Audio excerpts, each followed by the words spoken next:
आए इस जन्माष्टमी कुछ खास मनाएं, आए इस जन्माष्टमी सर्व गुण अपनाएं, भारत को फिर से स्वर्णिम स्वर्ग बनाएं।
ओम शांति।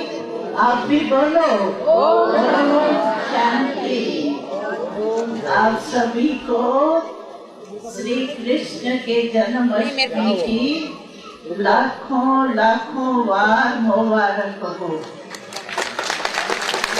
ये जानकी क्या दिखाती है?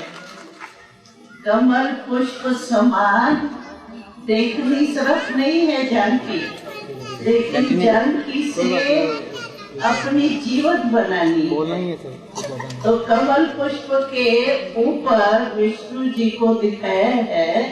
इसका मतलब है कि हम सभी को भी कमल पुष्प समान, जैसे कमल के पुष्प के लिए कहते हैं जल में रहते जल से न्यारा, ऐसे प्रवृत्ति में रहते काम काज करते हुए भी कर्म योगी अर्थात न्यारे और परमात्मा के प्यारे बनना है। इस जानकी का अर्थ ये है। और आप सब संकल्प करके जाओ, तो कल से या आज से ही 12 बजे के बाद दिन तो शुरू हो ही जाएगा। तो आज से संकल्प करो कि हम भी कमल पुष्प के समान न्यारे और परमात्मा के प्यारे रहेंगे। ठीक है? और ये देखो, दूसरा देखो, पीपल के पत्ते पर राधे कृष्ण बैठे हैं। इसीलिए जैसे पीपल के पत्ते पर दिखाया है, पीपल पवित्र माना जाता है ना, तो पवित्रता में रहेंगे तो इतने हल्के रहेंगे जैसे देखा कुछ हुआ लेकिन हुआ ही नहीं। आप बिल्कुल ही न्यारे और परमात्मा के प्यारे रहेंगे। ऐसे रहेंगे तो फिर रास करेंगे, श्री कृष्ण के साथ रास करने का प्यारा लगता है ना। और दरबार में भी तो बैठेंगे ना लक्ष्मी नारायण के। तो ऐसे अपने को योग्य बनाओ जो आप श्री कृष्ण के साथ प्रैक्टिकल में रास करो। ये तो सिर्फ देख रहे हो, लेकिन जब करेंगे तो कितनी खुशी होगी, कितना अच्छा लगेगा। तो अगर आप ऐसे हल्के बनेंगे, कमल पुष्प समान न्यारे और प्यारे बनेंगे, तो ऐसे दरबार में भी बैठेंगे और श्री कृष्ण के साथ रास भी करेंगे।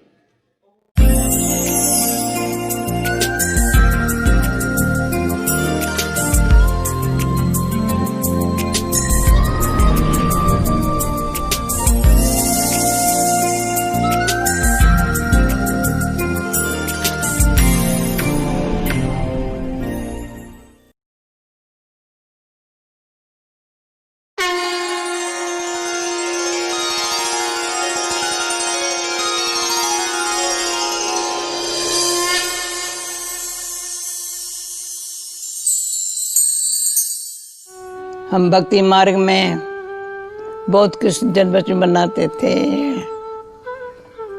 अभी आने वाला है सृष्टि पर राज्य करने के लिए। कितना छोटा है हमारे पास कृष्ण का चित्र दिखाओ, सब ने दिखाना। मुरलिया इस हाथ में है,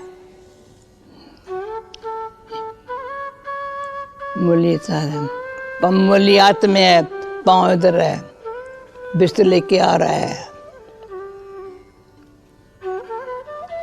वही लक्ष्मी नारायण बनेगा राधे कृष्ण, किसको पता नहीं है, हमको पता है। श्री कृष्ण की आत्मा कैसे 84 जन्म लेकर के श्याम सुंदर, कृष्ण को ही श्याम सुंदर कहते हैं। श्याम फिर अभी सुंदर, कितना मोहिनी मूर्त है, मीठा लगता है। भाई जन्माष्टमी के दिन हम अच्छी तरह से झूले में झुलाते हैं, कृष्ण को मनाते हैं। आ रहा है ना भी, कलयुग जा रहा है, सतयुग आ रहा है। पहला सतयुग का प्रिंस वो है जिसके साथ हम रास उल्लास करेंगे।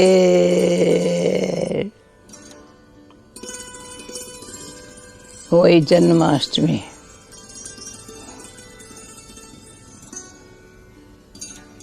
श्री कृष्ण नाम ही खींचता है, एक ही आत्मा है, ईश्वरीय आकर्षण उसमें है।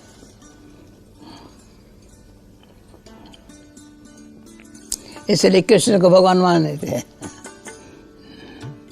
तो कृष्ण ने, ईश्वरीय आकर्षण ने उसको ऐसा, कोई हमारे पास माता थी ब्रह्मा बाबा के आगे हमेशा कहती थी, जन्म कृष्ण को कोई भी देवे मैं पालना करेंगी। इतना कृष्ण को जन्म कोई भी माता दे, वो माता पिता कितने भाग्यवान होंगे जो कृष्ण को जन्म देंगे फिर उसकी पालना करेंगे। पर कोई हमारी एक बहन थी, मैं उसको पढ़ाएंगी इतना प्यार वो हमको पता है ना। अभी हम भी सत्युग में जाएंगे ना, फिर क्या करेंगे? यही तो एक आपस में खेल पाल करेंगे। अच्छा है, राखी का त्योहार सारे विश्व को पवित्रता का संदेश देता है। जैसा अन्न वैसा मन, जैसा पानी वैसी वाणी, जैसा संग वैसा रंग। राखी त्योहार ही बताता है। उससे ये सत्यों की दुनिया हमारे हाथों में है। ऐसे कर्म करें, दिल, दिमाग, दृष्टि, कर्म ऐसे हो तो श्रेष्ठ कर्म से ही सत्युगी राज्य में श्री कृष्ण के साथ हम भी झूले में झूलेंगे, रहेंगे। झूले का ही गायन है। अतीत सुख में झूले में हम रहते हैं अभी।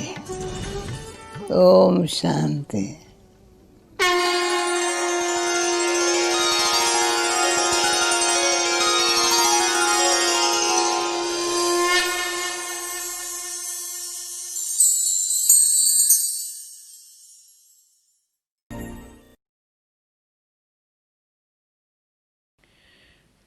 ओम शांति।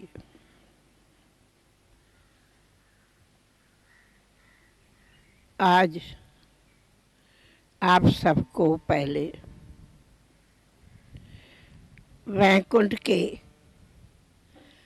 वर्ल्ड प्रिंस विश्व का राजकुमार श्री कृष्ण जयंती है।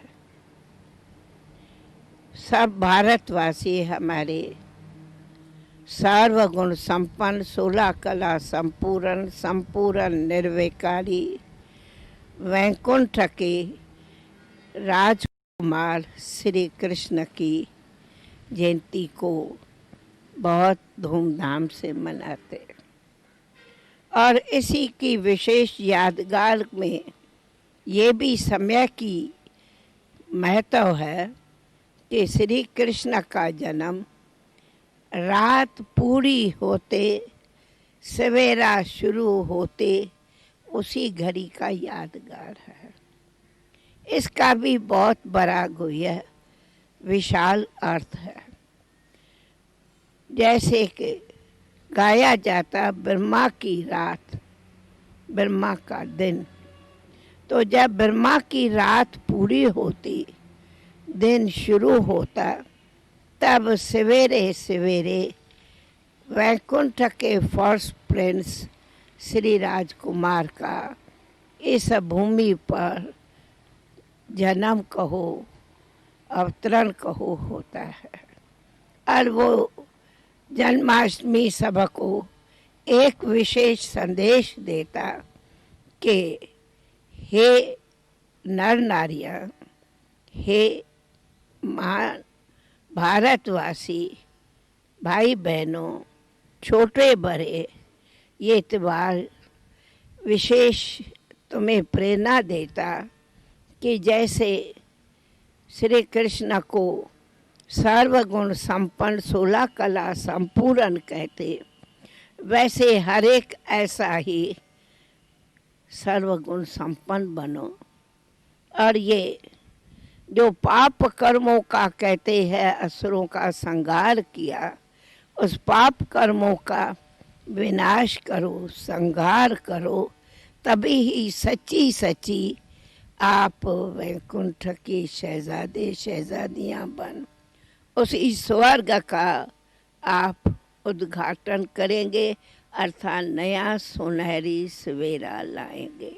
बोलो हमारे भाई बहने, हर एक चाहते हैं ना कि भारत में नया सवेरा होवे, नया सवेरे को नाम ही देते वो सुनहरी सवेरा। जब सुनहरी सूर्य उदय होता तो कितना अच्छा लगता। तो स्वर्ग में ऐसा सुनहरी सूर्य उदय करना है तो इन अंधकार में लाने वाले विकारों का करो त्याग, जिसको कहते हैं असुर संहार, तो हो जाएंगे नई स्वर्ग की दैवी देवताओं की स्थापना। तो ये जन्माष्टमी उसी स्वर्ग के उद्घाटन की स्मृति दिलाते, प्रेरणा देते।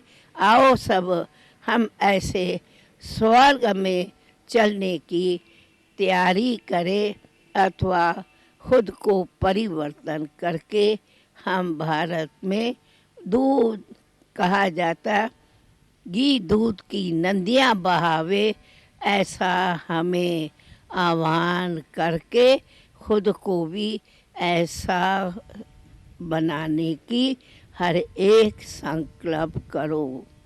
बोलो, संकल्प करेंगे, ऐसी दुनिया लाएंगे, भारत को ऐसा सुंदर बनाएंगे, तब कहेंगे श्री कृष्ण कितना सुंदर है, कितना प्यारा है, कितना सबका लाडला है। तो खुद को भी ऐसा सुंदर बनाने की शुभ भावना रख ये त्योहार मनाएंगे। ओम शांति, ओम शांति।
मैं कृष्ण बार बार धरती पे जन्म लेता हूँ तुम्हें ये समझाने के लिए।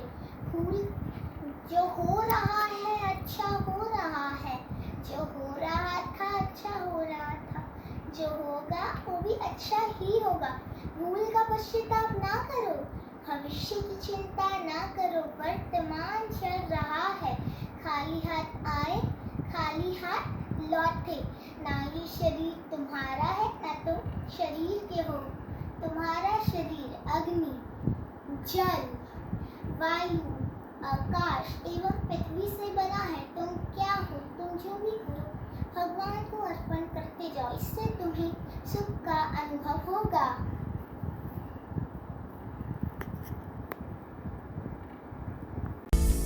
ओम शांति। आज जन्माष्टमी के शुभ दिन पर सभी दर्शकों को हम सब के तरफ से जन्माष्टमी की बहुत बहुत बधाइयाँ हो, बधाइयाँ हो, बधाइयाँ हो। आज खुशियों का त्योहार है और सारे भारत भर में हर कोई कृष्ण जन्माष्टमी की खुशियाँ बहुत दिल से मनाते हैं, क्योंकि श्री कृष्ण ने हर एक का दिल जीता हुआ है। ये हम सभी बहुत अच्छे से जानते हैं कि श्री कृष्ण के माता पिता देवकी और वासुदेव जो जेल में बंद थे, 8 तालों में बंद किया हुआ था, तो ये देवकी अर्थात जो देव कुल की आत्माएं हैं, जो सर्वश्रेष्ठ कुल की आत्माएं हैं, वो आत्माएं जैसे जैसे संसार में नीचे आती जाती है और जिस तरह से समय का प्रभाव पड़ता जाता है और कलयुग में आ जाते हैं, तो चारों तरफ घोर अंधेरी रात है। भादो मास की ये अंधेरी रात अर्थात अज्ञानता की अंधेरी रात में वो देवकुल की आत्माएं जो आज अनेक प्रकार के बंधन जीवन में अनुभव कर रहे हैं। कोई स्थूल जेल की बात नहीं है, आज भले हम उस जेल में नहीं हैं, लेकिन हर कोई जीवन के अंदर 8 प्रकार के बंधन को या 8 ताले के बंधन में बंधी हुई है। और उसमें सबसे पहला बंधन मनुष्य के अपने तन का बंधन, जो अनेक प्रकार के कई छोटी मोटी बीमारियों से ग्रस्त है। दूसरा बंधन है मनुष्य के जीवन के अंदर मन का बंधन, कई प्रकार के स्वभाव संस्कार को लेकर के मन बंधा हुआ है, आदतों के बंधन में बंधा हुआ है। तीसरा प्रकार का बंधन है धन का बंधन। किसी के पास बहुत धन है तो भी बंधन महसूस होता है, कम धन है तो भी बंधन महसूस करते हैं। जिस तरह से जीवन व्यतीत करना चाहते हैं वो अपनी महत्वाकांक्षाओं को पूरा नहीं कर पाते हैं तो बंधन महसूस होता है। चौथा बंधन है जन का बंधन, यानी संबंधों का बंधन। आज संबंध है तो भी मुश्किल नहीं है, तो भी उसकी कमी खलती है, महसूस होती है। पांचवा प्रकार का बंधन मनुष्य को है प्रकृति का बंधन। आज बाकी सब कुछ ठीक है, लेकिन कभी सुनामी आ गई, कभी बाढ़ आ गई जिसमें सब कुछ बह गया, नष्ट हो गया, भूकंप आ गया, मनुष्य के पास जो कुछ भी था सब समाप्त हो गया। तो आज प्रकृति भी बंधन वाली बन गई है। छठा बंधन है मनुष्य के सामने, वो है कर्मों का बंधन। हर इंसान अपने कर्मों के बंधन में भी बंधी हुई है और उस कारण से कभी कभी समझ नहीं पाते हैं कि मेरे साथ ही ऐसा क्यों होता है। सातवां प्रकार का बंधन है धर्म का भी बंधन आज बनने लगा है। कोई धर्म को फॉलो करने जाए, कोई धर्म क्या सिखाता है, कोई धर्म क्या सिखाता है। और आठवां प्रकार का बंधन है समय का बंधन। मनुष्य बहुत कुछ करना चाहता है, लेकिन कहीं समय नहीं है, कहीं समय है तो उसका सदुपयोग करना नहीं जानता है। तो वो देवकुल की आत्मा जब इस प्रकार के 8 बंधनों के वश हो जाते हैं, उसको मुक्त कौन करेगा? तो जरूर ईश्वर को ही संसार में आना पड़ता है। जब कहते हैं यमुना उफान पर थी, ऐसे समय पर श्री कृष्ण का जन्म होता है इस संसार के अंदर। भावार्थ कि जब मनुष्य की भावनाएं इतनी उफान पर होती है, आज मनुष्य जीवन में अगर देखा जाए तो इमोशनल स्टेबिलिटी नहीं है, परंतु जब श्री कृष्ण का जन्म इस संसार में होता है, ऐसे समय पर उसका पैर जब यमुना को टच होता है तो सारा उफान शांत हो जाता है और मार्ग मिल जाता है। तो क्यों नहीं हम भी उस श्री कृष्ण की दुनिया में चलने के लिए तैयारी करें। कौन सी तैयारी करेंगे? श्री कृष्ण के अंदर अगर देखो तो श्री कृष्ण नाम ही है कि आकृष्ट मूरत। उनके अंदर इतना आकर्षण था, हर कोई आकर्षित हो जाता था। बच्चे भी आकर्षित हो जाते थे, बड़े भी आकर्षित हो जाते थे, कोई लूले लंगड़े होते वो भी आकर्षित हो जाते, हर कोई समय बिताना चाहता। तो वो आकर्षण किस चीज़ का था? आकर्षण उनके अंदर जो था पवित्रता का आकर्षण था।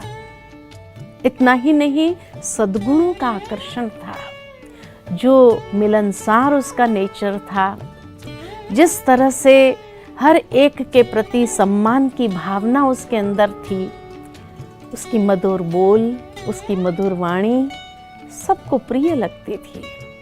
तो ये सद्गुण अगर हमें भी अपने जीवन के अंदर धारण करने हैं तो श्री कृष्ण ने कैसे उसको धारण किया? तो श्री कृष्ण को एक तरफ ये भी दिखाया जाता कि श्री कृष्ण जैसा योगी और कोई नहीं था। जहां वैकुंठ में वो था वहां तो योग की आवश्यकता नहीं थी, वहां तो कहीं पर भी उसको योग साधना करते हुए दिखाया नहीं, लेकिन अवश्य उसके पूर्व जन्म में उसने ऐसा योग को साधा था। एक महान योगी राज था, जिस योग के कारण ही उसने वो दिव्यता को अपने जीवन के अंदर प्राप्त किया था, जिस दिव्यता के आधार पर उसका जीवन अनेकों के लिए वो सुंदर प्रेरणाएं देने वाला, आकर्षण करने वाला।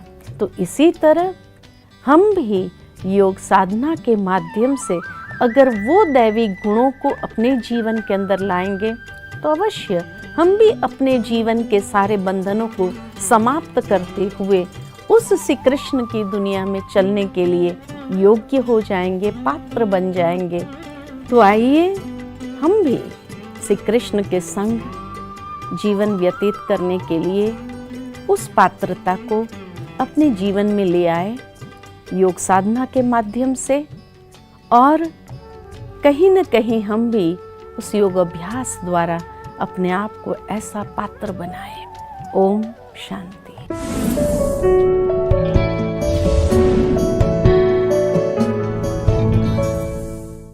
ओम शांति। श्री कृष्ण जन्माष्टमी, वाह कितना सुंदर दिन है। सारे भारत में खुशी की लहर, अनेक मंदिरों में झूले, उन पे झूलते हुए बाल कृष्ण, माताएं श्री कृष्ण को प्यार करती हुई मंदिरों की ओर उन्मुख, सारे देश में खुशी ही खुशी। आज श्री कृष्ण जन्माष्टमी है। ये हमारा भारत देश ही है जिसमें हर रोज खुशियां मनाई जाती हैं। ये महान देश देवी देवताओं की जन्म भूमि, भगवान की जन्म भूमि और कर्म भूमि है। यहीं पर श्री कृष्ण जैसे सर्वश्रेष्ठ देवता ने जन्म लिया। यहीं पर श्री राम और अनेक देवताओं का अवतरण हुआ।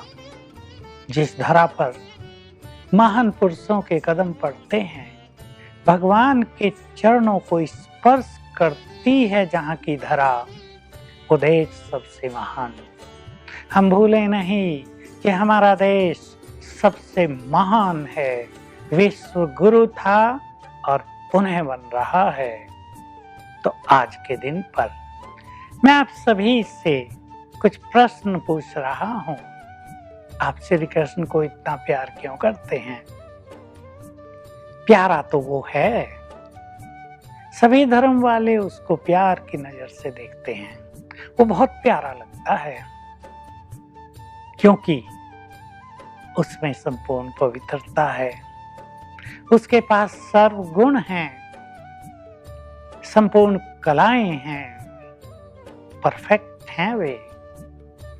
ये जिस भी मनुष्य में इनमें से थोड़ा सा भी हिस्सा पाया जाता है उस सबको प्रिय लगते हैं। छोटे बच्चों को आप देख लीजिए, श्री कृष्ण को आज हम सभी बहुत प्यार कर रहे हैं, चारों ओर गीत बज रहे हैं, श्री कृष्ण का आह्वान हो रहा है और बहुत लोग ये भी कह रहे हैं आज ये धरा संकट में है, इसे उबारने के लिए आप पुनः आ जाओ। आने वाले हैं वे।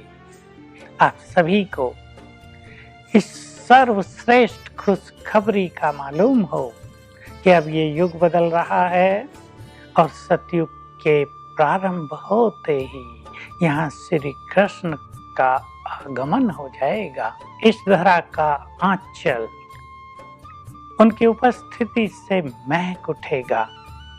ये धरा पुनः स्वर्ग कहलाएगी। भारत में सुख चैन की बंसी बजेगी। इस संपूर्ण धरा पर अथाह धन संपदा आ जाएगी, भरपूर हो जाएगी धरा हीरे जवाहरातों से, सोने के महल बनने लगेंगे। ये भारत देश मंदिर बन जाएगा, किसी और मंदिर की आवश्यकता नहीं रहेगी। तो हम सभी की जो जन्म जन्म की ये आस है कि पुनः श्री कृष्ण को देखें, उसके साथ हम भी रास करें, उससे दोस्ती करें, वो स्वर्णिम अवसर अब जल्द ही आ रहा है। लेकिन उसके लिए हमें उन जैसा बनना पड़ेगा। देखिए, समानता में ही समीप जन्म होता है। हम उनके समान बनेंगे तो उनके समीप रहेंगे, खेले कूदेंगे, रास करेंगे और अनेक तरह से उनके साथ का अनुपम अनुभव प्राप्त करेंगे। उनकी पहली विशेषता पवित्रता की है। वो संपूर्ण पवित्र है। लोगों ने उसे कलंकित भी किया है। अनेक भारतवासी उन्हें अपना इष्ट, भगवान, नेक्स्ट टू गॉड, सबसे अधिक शक्तिशाली, सबसे अधिक बुद्धिमान मानते हैं। लेकिन कुछ लोग जो केवल शब्दों के आधार पे तर्क वितर्क करते हैं, ग्लानि भी करते हैं। उनकी 8 पटरानियां थी, उन्होंने 16,000 कन्याओं से विवाह किया था। वो कैसे थे? कलंकित किया है उन्हें, सबको मालूम हो। वे तो संपूर्ण निर्विकारी थे।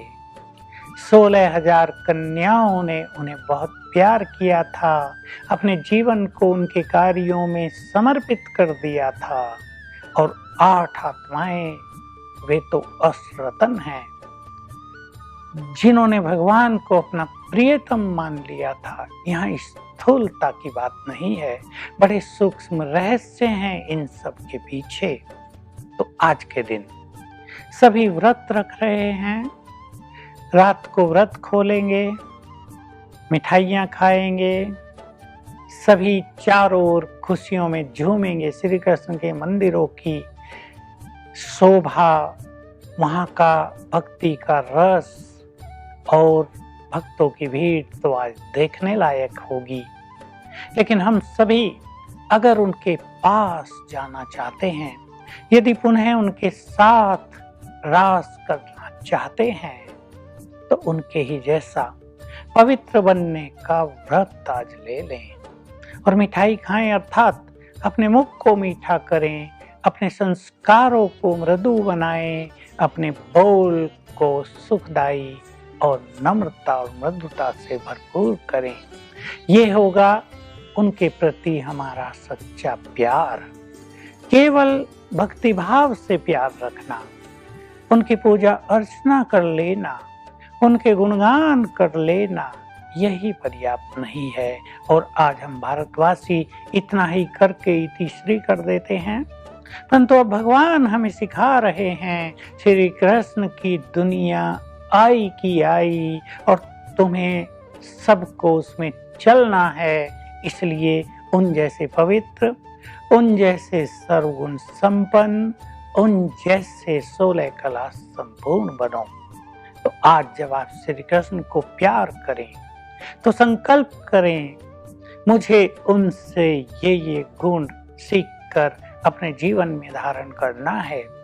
जब आप उनके मंदिर में जाकर उनकी पूजा अर्चना करें, उनके दर्शन करने जाएं, तो संकल्प करें कितना शोभनीक हैं वो, उनके दर्शन करने से कितना सुकून मिलता है। क्यों है उनका चेहरा इतना आकर्षक? क्योंकि उस पर पवित्रता, सुख, शांति, चैन, आनंद और आध्यात्म की संपूर्णता है। ये सब उन्होंने अपने जीवन में धारण किए हैं। आपने श्री कृष्ण को कहीं क्रोधित नहीं देखा होगा, श्री कृष्ण को कहीं विचलित नहीं देखा होगा, श्री कृष्ण को कहीं परेशान नहीं देखा होगा। हमारा उनसे सच्चा प्यार है तो आज के दिन हम भी व्रत ले लें। हम छोटी मोटी बातों में परेशान नहीं होंगे, चिंतित नहीं होंगे, उन्हें अपना साथी बनाएंगे। उनको देखते हुए उन जैसा बनने का रोज रोज संकल्प करेंगे। तो बदल दें आज से अपने जीवन की धारा को, अपने व्यवहार को, सहयोग को। देखिए, जिसने श्री कृष्ण से मित्रता की, कैसे जीवन भर उन्होंने उसकी मित्रता को निभाया है। चाहे वो सुदामा की बात हो, चाहे अर्जुन और पांडवों की बात हो, चाहे द्रौपदी की बात हो, चाहे और किसी की भी, हम भी सच्चाई, ईमानदारी पर चलकर उन जैसा बने। तो आज का त्योहार आप सभी के लिए बहुत शुभ हो। श्री कृष्ण जैसे आप सभी बनने की श्रेष्ठ प्रेरणाएं अपने चित्त में धारण करें और अपने जीवन को सद्गुणों से इतना श्रृंगार लें कि जिस तरह श्री कृष्ण की ओर संसार आकर्षित होता है, हमारे सद्गुणों की ओर भी आकर्षित होकर लोग सद्गुणों से अपने जीवन का श्रृंगार कर सकें। आज के दिन की यही आप सबके लिए शुभ भावनाएं हैं। ओम शांति।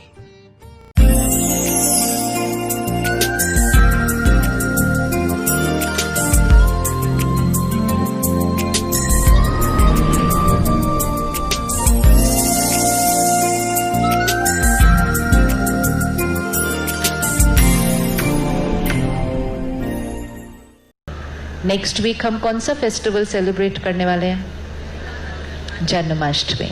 मीनिंग क्या उस फेस्टिवल का? हम किसका जन्म सेलिब्रेट कर रहे हैं? श्री कृष्ण का जन्म सेलिब्रेट कर रहे हैं। श्री कृष्ण का जन्म मतलब सतयुग की शुरुआत। Shri Krishna will be born, that is Janmashtami. तो वो जन्माष्टमी अब एक दिन की जन्माष्टमी नहीं होगी। अब हमें ऐसा संस्कार क्रिएट करने हैं कि the सत्युगी souls will start getting born again on this planet. Shri Krishna Janmashtami will be the world. That is what Bharat will become. Shri Krishna will be born. That is why every year we are celebrating Janmashtami. जब श्री कृष्ण का जन्म होता है तो क्या दिखाते हैं? अंधकार होता है, जेल के दरवाजे खुल जाते हैं, दिखाते हैं ना, जेल के दरवाजे खुल जाते हैं और एक पीपल के पत्ते पे वो प्योर राजकुमार पैदा होकर आ जाता है, विच मीन्स कलयुग की रात होगी। जेल के दरवाजे खुल जाएंगे मतलब ये सारी जेल जो वाइसेस की, जिसमें हमने अपने आप को बांध लिया है, we are a slave to our own weaknesses and our own vices, वो जेल के दरवाजे खुल जाएंगे। एंड पीपल के पत्ते पे मतलब वो भारत का नक्शा है कि भारत के अंदर वो श्री कृष्ण का जन्म होगा। वो श्री कृष्ण भारत में ही आएगा, इसलिए भारत की तरफ सारे विश्व की नजर है। The whole world is looking towards Bharat today, that Bharat will become again that. What is everybody looking to the world? What is the world looking for at Bharat? Bharat फिर से क्या बनेगा? भारत फिर से क्या बनेगा? भारत फिर से वो विश्व गुरु बनेगा। भारत फिर से वो सतयुग बनेगा। तो श्री कृष्ण को दिखाते हैं, श्री कृष्ण को बड़े प्यार से दिखाते हैं कि वो मटकी तोड़कर मक्खन खाता है। कभी सोचो, इतना प्यारा बच्चा है, वो अगर किसी से मक्खन मांगे तो सारे मक्खन उसको कोई दे देगा, वो इतना प्यारा है।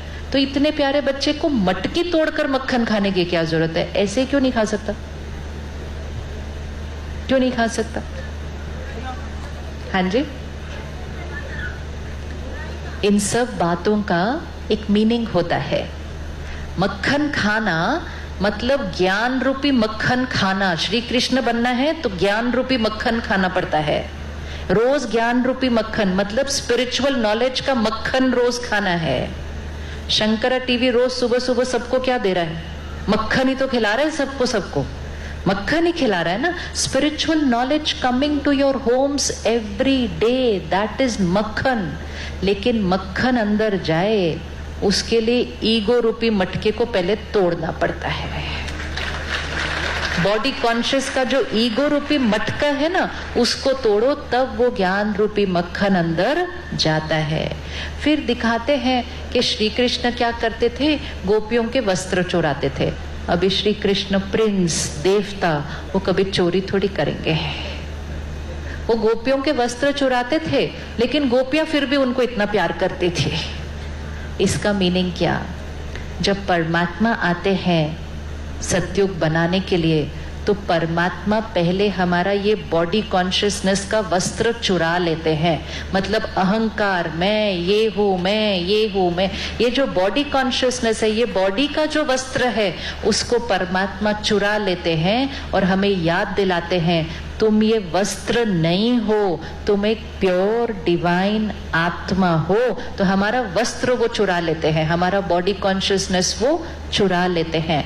और जब वो हमारा बॉडी कॉन्शियसनेस चुरा लेते हैं तो हर आत्मा परमात्मा के साथ जुड़ जाती है।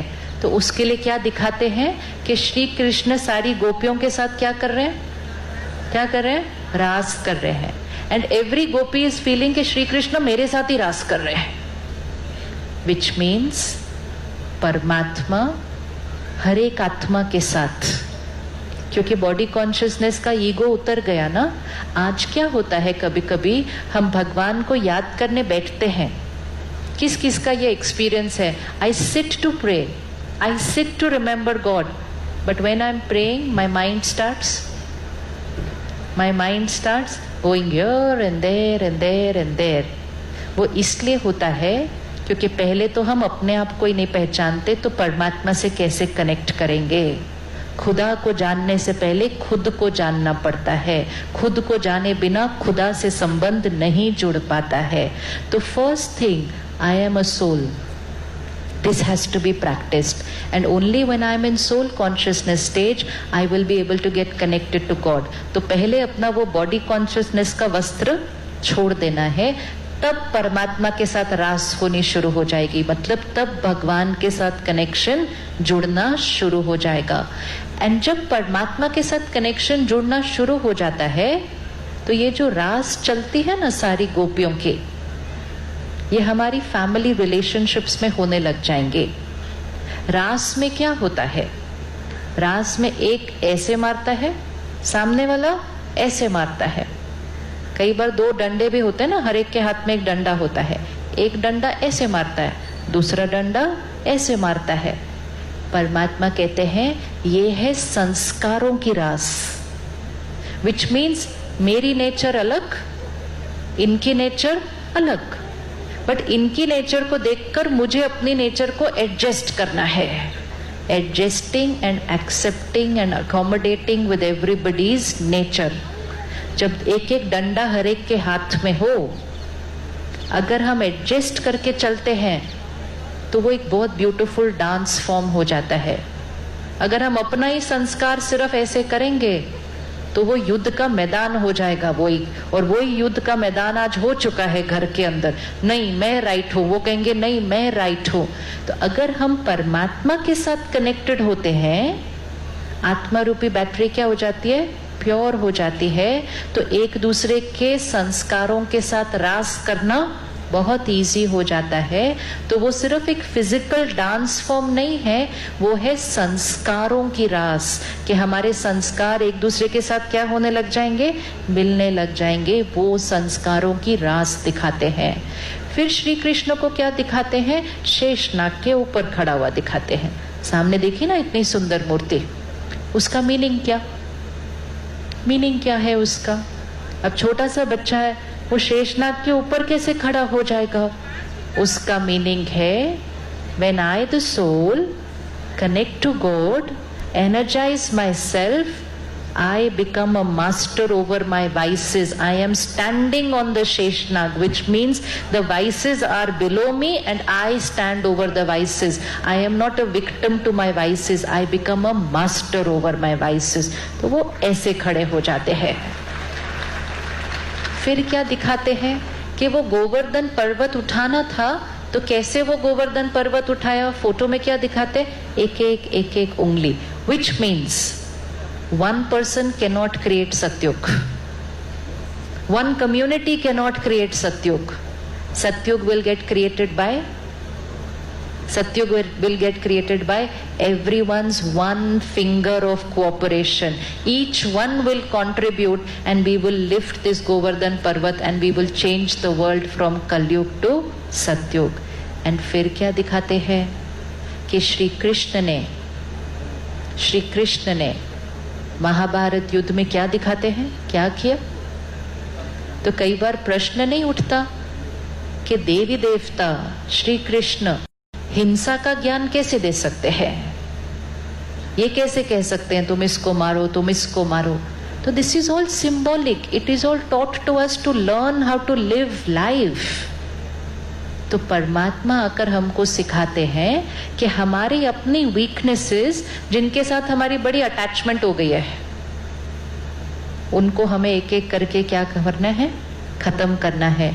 और जब हम उसको खत्म करेंगे, जहां वो युद्ध चलता है उसको कुरुक्षेत्र कहते हैं। कुरुक्षेत्र मतलब ये कर्म क्षेत्र जो हमारा है, हमें इस कर्म क्षेत्र में रहते हुए अपने एक एक विकार को खत्म करना है। और इस एक एक विकार को खत्म करने के लिए परमात्मा हमारे साथ है, हम अकेले नहीं हैं, हम अकेले नहीं हैं। कौरव इतनी बड़ी सेना एक साइड, पांडव 5, वहां पे सेना, यहाँ पे कुछ नहीं, वो 100, यहाँ पे 5। फिर भी जीत किसकी हुई? फिर भी जीत पांडव की हुई।